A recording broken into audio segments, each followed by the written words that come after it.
Winter can be beautiful and annoying,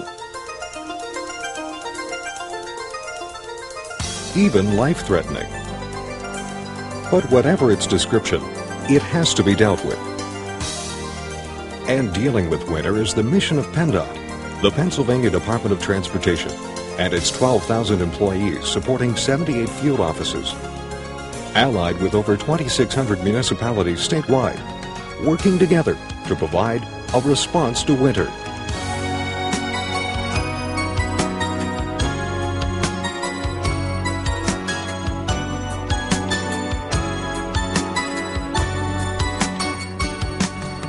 Even as Pennsylvania's citizens and millions of visitors enjoy our summer activities, and as PennDOT goes about its business of caring for the 40,000 miles of state-maintained roadway and the 25,000 bridges that make up our transportation system, even then, there is preparation for winter, for the time when PennDOT's mission will be to keep all state roads passable. This program will discuss what levels of winter service we, as a department, expect to provide. Not only the what, but also the why and the when. After seeing this video, whether you are an employee of PennDOT or a private citizen, you will have a better understanding of our winter operations. Notice I said our, for it is only with the support and understanding of PennDOT and the private citizen can we hope to attain our goal, to keep all state roads passable. The policies and procedures discussed in this program follow those found in Chapter 4 of PennDOT's Maintenance Manual under the subtitle Snow and Ice Control. In everything in life, someone is going to be first and someone is going to be last. The same is true when it comes to plowing the roads. Dealing with the nation's fourth largest transportation system requires PennDOT to set priorities for its roads. These priorities are based on what PennDOT terms as maintenance functional codes that are used to determine our first, second, or third priority roads. First priority roads include all interstate and limited access highways. Although we call it the interstate system, its formal name is the Interstate Defense System, and it is an integral part of our nation's security. Second priority highways are usually major local, high traffic volume, and important commercial routes. They could be called the economic arteries of the community.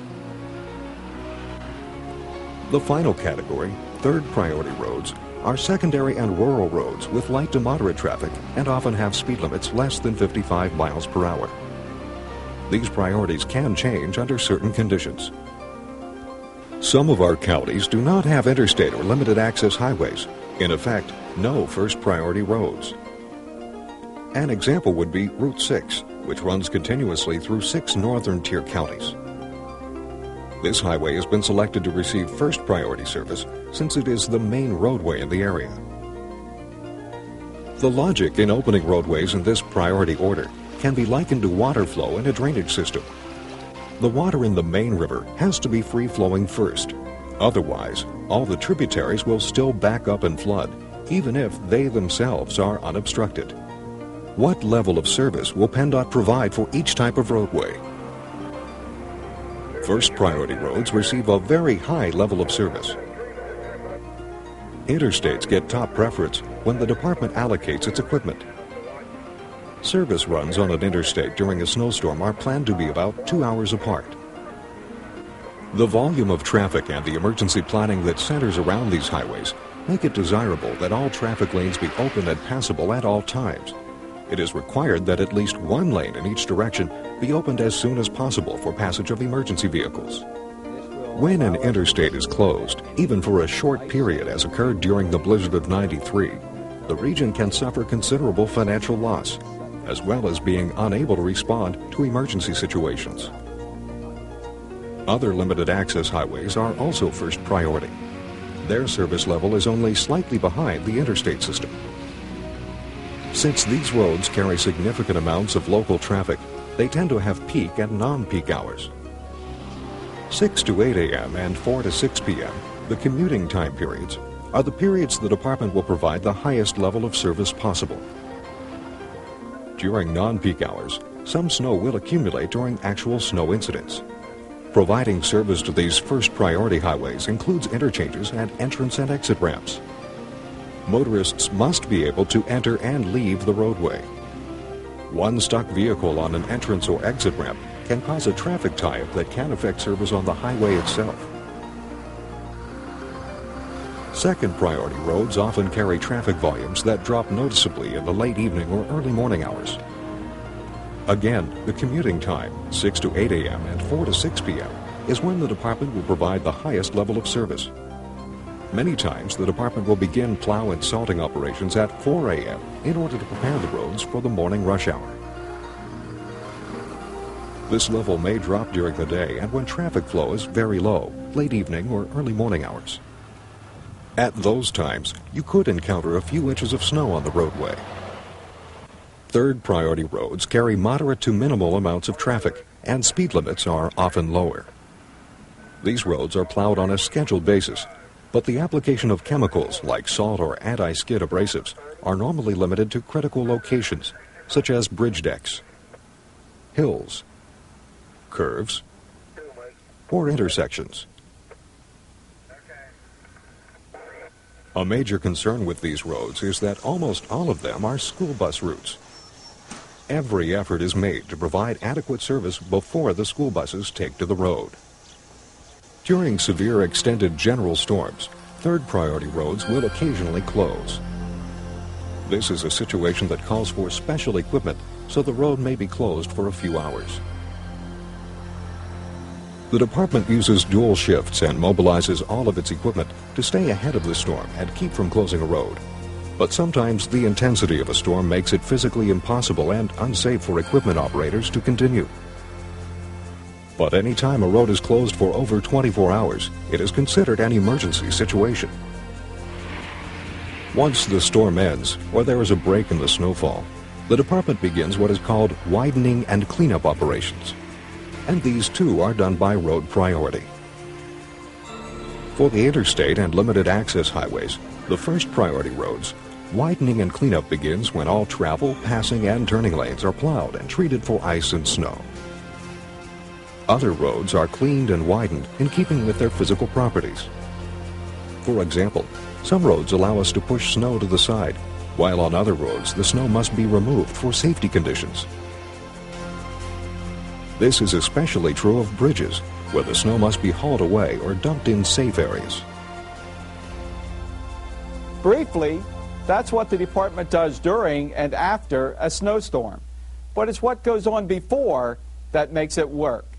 Let's take a look at how PennDOT prepares for the winter and how you can help us and help yourselves.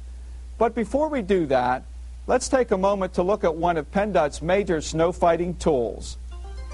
One that is effective, misunderstood, and without proper control, subject to abuse.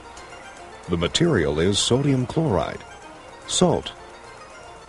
First, effective. When the temperature is 25 degrees Fahrenheit or above, there is good traffic flow and sunlight. Minimum applications of salt will turn snow to slush within 15 or 20 minutes. When one or more of these ideal conditions decrease, the amount of salt may have to be increased and reaction time may take longer. Next, misunderstood. Why isn't PennDOT salting the roads? Because those three ideal conditions tend to occur in different variables and combinations, the PennDOT manager must decide when to use salt and how much to use. Salt becomes less effective at temperatures of 20 degrees Fahrenheit or less. However, bright sunlight heating an asphalt roadway, coupled with heavy traffic, may overcome the low ambient temperature. One rule the department always follows: if salt takes over 45 minutes to react, salt applications are not effective. Finally, subject to abuse. Too much salt can be used if its use is not controlled. The result? Damage to bridges and highways, vehicles, and roadside vegetation. A chance of leaching from storage areas into surface and groundwater supplies. To counter these environmental concerns, the department has constructed storage facilities to prevent leaching while the salt is in storage, calibrates all chemical distribution equipment, and publishes and enforces optimal application rates. and trains its managers and operators on proper application rates for specific weather conditions. A lot of the pictures you see in this program were taken during and immediately after the blizzard of '93. That was a storm that put the department to the test. A storm that, for a while, paralyzed the Northeast, but a storm PennDOT recovered from quickly because of the planning done before winter and the time immediately prior to the storm. While we know the winter snows will arrive every year, the date and severity are anyone's guess. So PennDOT plans for the winter, first by looking at past winters, not just the most recent. What worked well? What gave us problems? And could we have foreseen those problems and taken some preventive measures? Are recent population shifts having an impact on our procedures? Questions, answers, evaluations, those and more are the subjects covered in the department's Spring Snow Review. The equipment that worked those long winter shifts needs to be inspected and serviced. Plows are removed, repaired, painted, and stored. The augers and spreaders used to put the salt and abrasives on the roadway are removed, serviced, and stored. In fact, every piece of winter-related equipment is handled as if the snow was coming next week.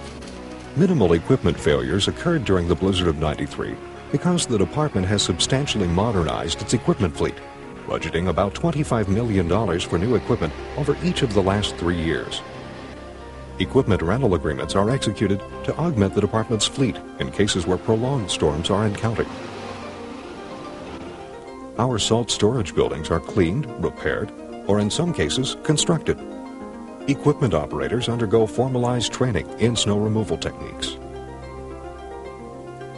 Detailed snow maps outlining the plowing routes are prepared, reviewed, and distributed.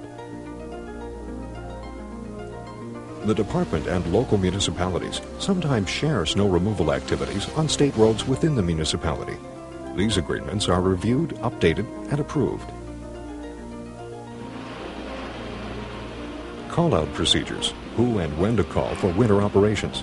These lists are checked and coordinated with the winter radio operators and with the workforce. School districts are contacted to review communication procedures and school bus safety rules. The department's procedures for winter maintenance are reviewed with the state police and even some trucking companies based near major roadways. All of this, as was mentioned, occurs at the same time PennDOT is conducting its normal non-winter activities. PennDOT budgets for winter maintenance about $100 million a year, without storms like the blizzard of '93. Winter maintenance is an area where increased efficiency can pay big dividends, and PennDOT is actively looking at equipment, materials, and techniques to increase winter maintenance efficiency, to reduce costs, and improve highway safety. Working with the National Strategic Highway Program, Pennsylvania and other states are evaluating advanced snowplow designs that could deliver as much as a 20% increase in plowing efficiency. Determining methods to better use, as well as alternatives to, de-icing agents. And better weather predictions and communications, where the weather data is delivered faster and specifically applies to the highway user. PennDOT has already begun using a new weather monitoring system. Currently in operation in the northwestern part of the state, it is planned for expansion to cover the entire length of Interstate 80 from Ohio to New Jersey. Sensors placed in the roadway, along with weather instruments adjacent to the roadway, continually feed data to a central location, where it is analyzed and the weather information is shared with the winter maintenance personnel. Timely, constantly updated, and accurate weather information could save hundreds of thousands of dollars by pinpointing potential trouble spots and by giving managers real-time data to make decisions on appropriate action. That's a brief look at how PennDOT prepares for and delivers winter services, and some of the items we are evaluating or putting into service. In the beginning of this program, I said we would leave you with a better understanding of our winter operations. I hope that that has been done. And I also mentioned the need for your support and understanding. So, let's quickly run through some do's and don'ts about winter safety and winter driving. First, a do. Winter weather, like so many things, has its own language. For your own protection, know what the weather people mean when they say, Winter Storm Watch, Winter Storm Warning, Ice Storm, High Wind Warning, or Blizzard Warning. If you must go outside, dress for the weather. Dress in multiple layers of warm clothing. Put blankets in the car. It's a good idea to have chains, sandbags, and a shovel. Parking your car on a snow emergency route can get you a ticket, get your car towed, or at the least, leave you like that. And correcting that is a major cause of death during and after winter storms. Shoveling snow or freeing stuck vehicles can be extremely hard work. Don't overdo it. In inclement weather, use your lights. It's not only a good idea, it's the law. Anytime inclement weather, rain, snow, fog, obscures your vision to where you can't see or think you can't be seen for a distance of 1,000 feet, turn on your headlights. Easier to remember, if you turn on your wipers, turn on your lights. This is what you might encounter when other people don't obey that law. The reverse of that, when the light is very good, is also a problem. Snow and sun equal glare. And glare can, when encountered unexpectedly, reduce your effective vision by up to 90%. And that sunlight can cause areas of the road to become bare and leave other parts with slush, snowpack, ice, or fog. Drive with caution and common sense. Driving around in the winter, you will invariably encounter a snowplow. Don't get too close, or your car may get hit with salt or cinders. But the big reason not to get too close is the operator can't see you. You're in a blind spot. If the truck should stop suddenly on this wet road, will you? Passing a plow can also be dangerous. The plow is wider than the truck. And adding the extension, what we call a wing plow, can mean that you can't get by safely. And that passing is even more difficult at night. When plowing, the plow operator's attention is on the snow, the road, the traffic. Plus, it's noisy inside. You may not be heard or be seen. The last item may seem innocent. After all, if kids can't have fun in the snow, why have snow? But it can be dangerous.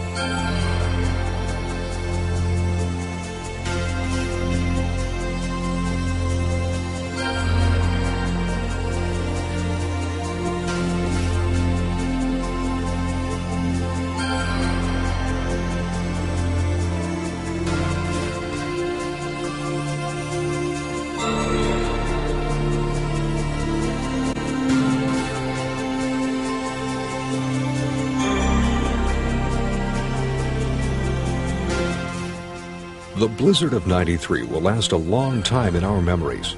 Our equipment operators, municipal employees, the National Guard, local and state police all did a tremendous job combating the storm of the decade.